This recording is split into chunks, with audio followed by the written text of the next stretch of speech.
Assalamualaikum warahmatullahi wabarakatuh. Saya Resti Dwi Utami, NPM 36, akan menjelaskan faktor fisiologis dan karakteristik pasien yang mempengaruhi biofarmasi obat secara peroral. Faktor fisiologis.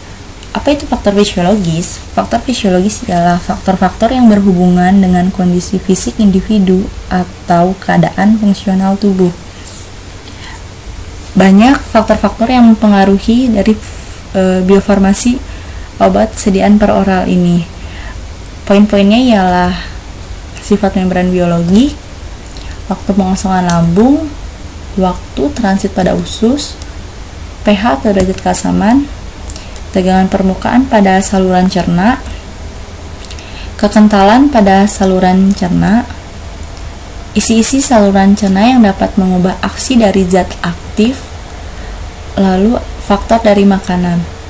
Faktor-faktor ini akan saya jelaskan lebih rinci pada slide berikutnya. Untuk karakteristik pasien terdiri dari keadaan penyakit dan umur pasien, di mana keadaan penyakit ini juga dapat mempengaruhi dari proses absorpsi, dari proses liberasi maupun disolusinya. Umur pasien juga, apakah pasien tersebut masih bayi, dewasa, atau orang tua, yang dapat mempengaruhi dari proses biofarmasi tersebut.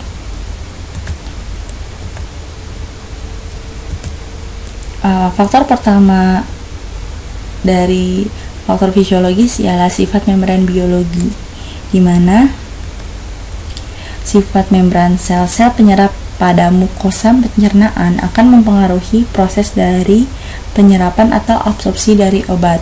Mekanisme seperti transport aktif, pinositosis, atau transport sederhana ini dapat menyebabkan pelipat gandaan kemampuan penyerapan usus halus dibandingkan dengan kemampuan penyerapan di usus besar. Jadi, sifat membran biologi ini mempengaruhi absorpsi obat yang lebih bagus di usus halus dibandingkan dengan usus besar. Kemudian waktu pengosongan lambung. Dengan adanya penundaan pengosongan lambung, maka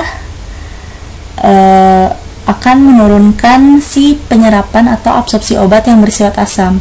Kenapa? Pada saat pengosongan lambung atau adanya suatu makanan di dalam lambung, ketika obat masuk ke dalam lambung, maka adanya interaksi antara si obat dengan makanan. Interaksi tersebut akan mempengaruhi si proses absorpsinya, tetapi si tubuh itu lebih mengenali makanan, sehingga makanan akan lebih cepat diabsorpsi dibandingkan obat yang bersifat asam. Oleh karenanya, dengan adanya makanan, maka menurunkan si absorpsi obat yang bersifat asam.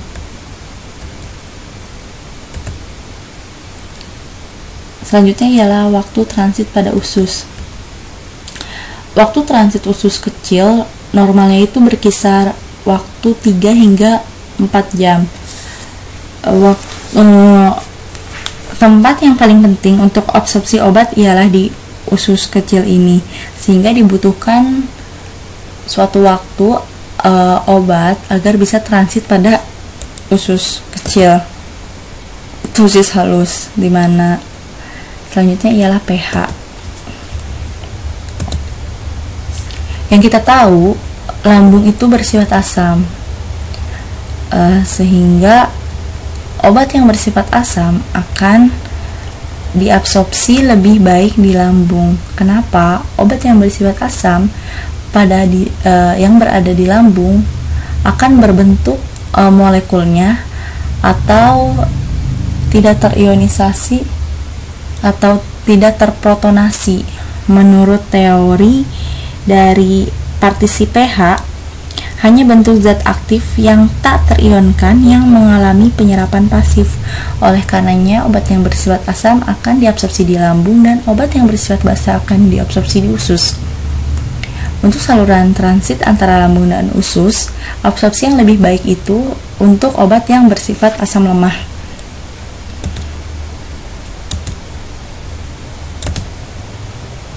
Selanjutnya ialah tegangan permukaan. Tegangan permukaan pada cairan usus itu menurun disebabkan karena adanya garam empedu.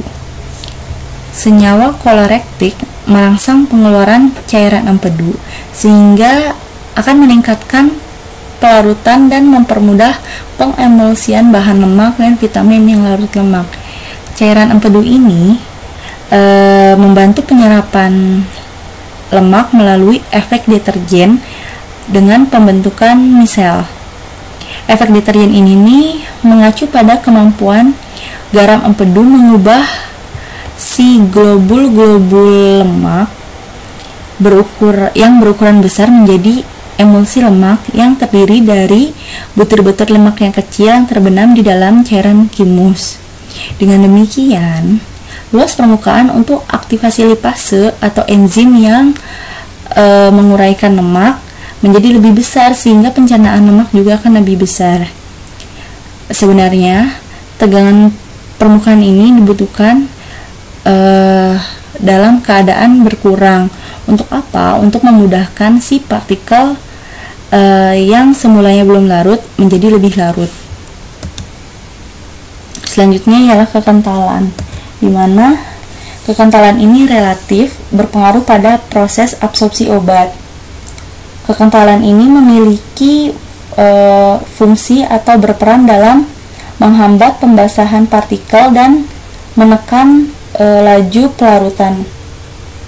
Kekentalan juga menghambat proses difusi molekul zat aktif saat proses pelarutan di mukosa penyerap. Berarti pada saat kita meminum obat dengan bantuan segelas air, adanya suatu proses mempercepat dari si penyerapannya, sehingga obat itu seharusnya jangan kental-kental atau dibutuhkan suatu zat agar mengurangi kekentalannya agar lebih bisa diserap. Selanjutnya, isi saluran cerna yang dapat mengubah aksi zat aktif ialah musin, di mana musin merupakan suatu senyawa mukopolisakarida yang melapisi saluran cerna, di mana dapat membentuk suatu kompleks dengan zat aktif dan dapat menghambat proses penyerapan. Selanjutnya ialah garam empedu. Sudah dijelaskan tadi bahwa garam empedu itu berperan dalam penurunan tegangan permukaan. Dengan menurunnya tegangan permukaan, maka akan terjadi pelarutan zat aktif yang tadinya tidak larut menjadi larut. Selanjutnya, ion kalsium, magnesium, dan besi, di mana ion-ion yang bervalensi 2 atau 3 seperti kalsium, magnesium, atau besi ini tuh akan membentuk suatu kelat. Dengan terbentuknya kelat, maka zat aktif ini tidak akan terserap. Oleh karenanya, dihindari dari penambahan garam kalsium ataupun magnesium. Selanjutnya adalah flora usus atau flora normal yang ada di dalam usus, seperti bakteri-bakteri. Flora normal ini akan mengeluarkan suatu enzim yang dapat menginaktivasi zat aktif seperti penisilinase. Isi saluran cerna yang selanjutnya ialah enzim.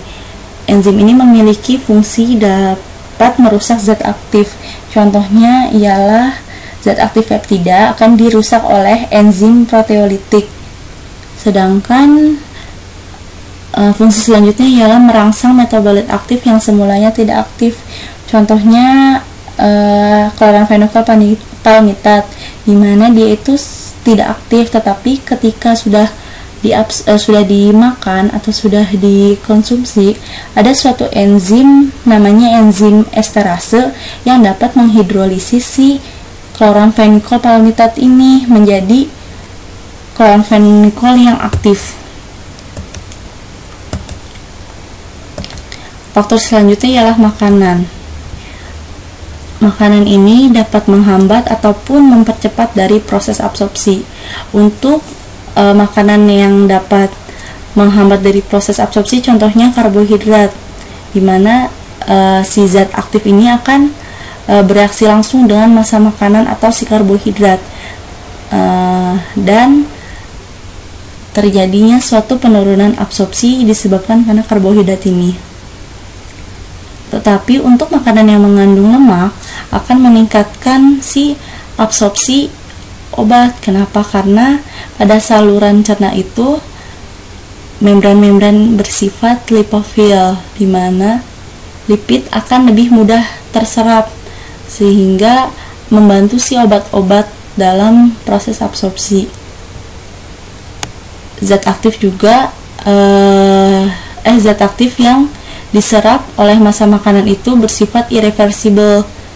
Zat aktif dapat tidak aktifkan oleh bahan penyusun makanan tertentu.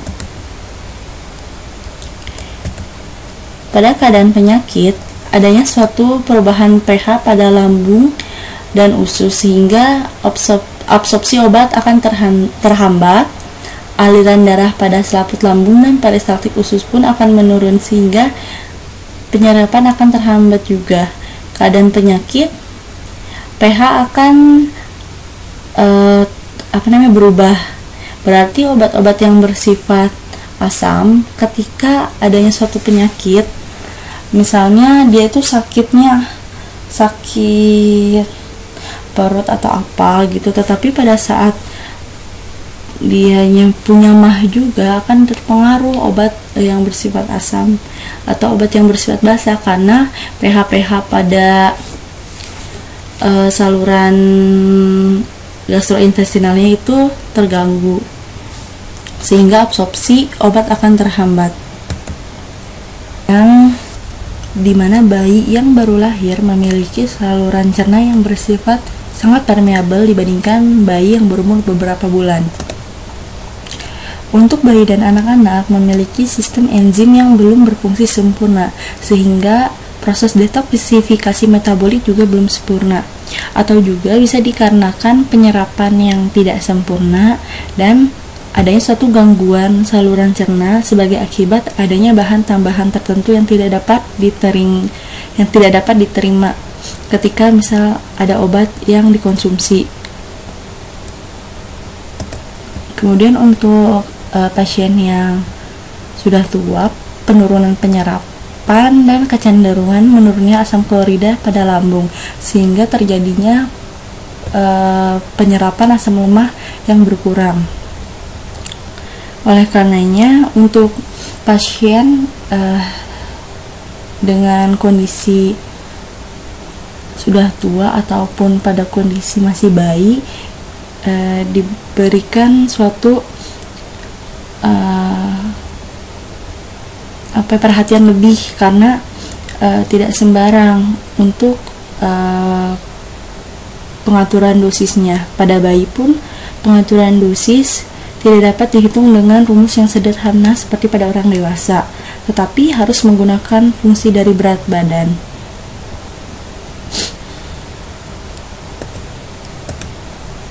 Ini merupakan jurnal yang berkaitan dengan faktor fisiologis, di mana ini merupakan penyerapan bentuk sediaan oral yang berbeda-beda, yaitu solution, kapsul, dan kontrol rilis untuk pasien umurnya 76 hingga 89 tahun. Di sini mengetahui dari absorpsi obat oksikodon, di mana oksikodon ini merupakan obat analgesik opioid.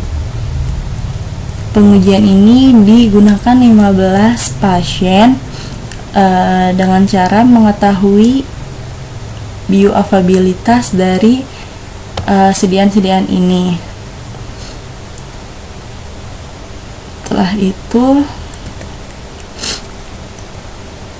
diplotkan hasil konsentrasi obat di dalam darah, di mana ini merupakan kurva konsentrasi obatnya terhadap waktu.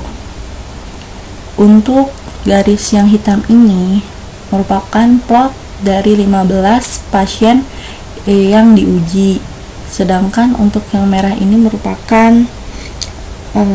prediksi model clearance, intercompartmental clearance, central dan peripheral distribusi.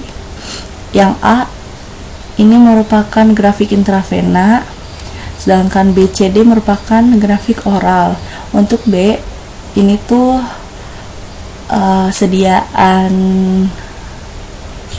solution, untuk C sediaan kapsul, dan D sediaan control release tablet.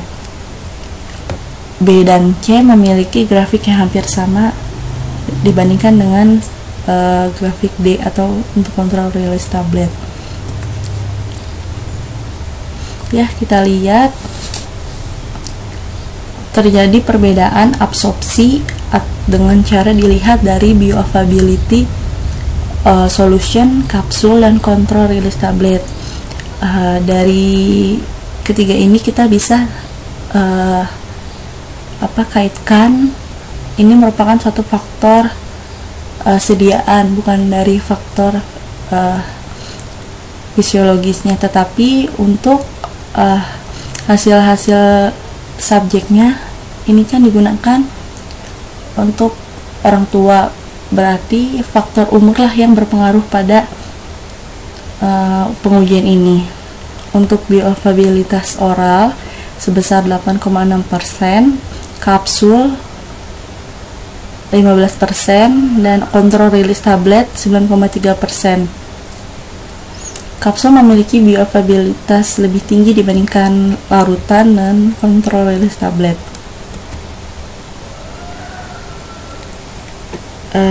Oleh karenanya disimpulkan dari jurnal ini bahwa bentuk sediaan dari larutan, kapsul, dan kontrol rilis tablet oksikodon mengalami proses biofarmasi yang berbeda di dalam tubuh, sehingga hasil yang didapat dari pengujian bioavailabilitas juga akan berbeda.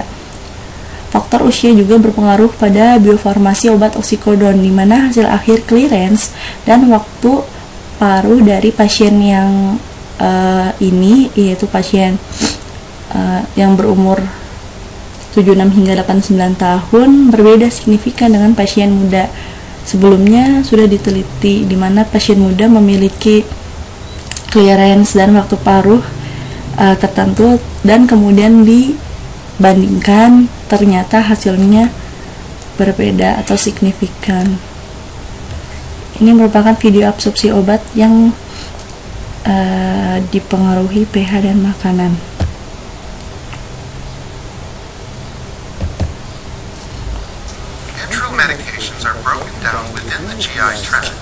Ketika tablet dikonsumsi, maka akan melewati gastrointestinal tract.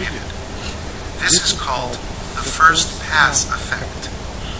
The degree varies, but any drug not given by some form of injection will always have a bioavailability of less than 100%. Some substances. Ya, ini adalah pemberian solution ya secara oral. Ketika obat yang oral tersebut masuk ke gastrointestinal tract, ini suatu interaksi obat dengan apabila ada suatu makanan, sehingga akan menghambat ataupun menurunkan si absorpsi. Tetapi ketika asam lambung itu tinggi, ada suatu obat yaitu obat ini akan mereduksi si asam lambung. Contohnya ini Zantac 90, Pepcid Compactor, dan Prilosec OTC. The rate of intestinal motility varies significantly from individual to individual and is affected by activity, age, diet. Rate of intestinal motility juga dipengaruhi oleh aktivitas, umur, diet, keseluruhan intestinal kesehatan. motility and gastric acid levels. So the time of day when the medication is administered can have direct effects on drug absorption and drug tolerance. Sekian dari presentasi saya. People who Terima receive kasih. chemotherapy